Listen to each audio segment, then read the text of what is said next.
দেখেন আমাদের ফার্মে মুরগি ছিল 2050টা, এখন আছে 800-র মতো। ঠিক আছে, সব একটা রোগের জন্য মারা গেছে সব।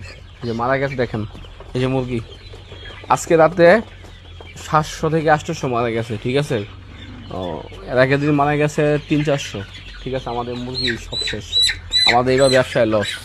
সরকার তো দেখবো না, সরকার দেখবো বলে খালি গাড়ি ফুসছে তার ট্যাক্স দিব, কিন্তু আমাদের যে এই যে মুরগি এত ক্ষতিপূরণটা কে দিবে বলেন? ঠিক আছে, এই যে আমরা ওষুধ দিচ্ছি, ওষুধ দিয়ে দিয়ে আবার তো ঠিক রাখতেছে, আবারও তো মানে থাকবে না মনে হয় মুরগিগুলোতে। ঠিক আছে, এগুলো শুধু নদীতে ফালাচ্ছি। ঠিক আছে, আপনারা সবাই এই ভিডিওটা মাটিতে গর্ত করে তারপর রাখতেছি। ঠিক আছে, নদীর সাথে তো মানে বাতাস বেশি, আবার হলো রোগ জীবাণু বেশি, সেই জন্যে। ঠিক আছে, মাটি গর্ত করে তারপরে রাখতেছি এগুলো মুরগি।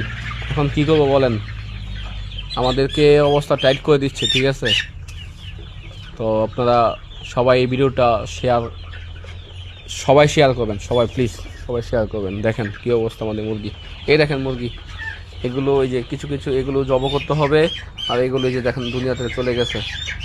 ঠিক আছে, এই যে এগুলো সব অসুস্থ হয়ে যাচ্ছে, মেডিসিন হাতে।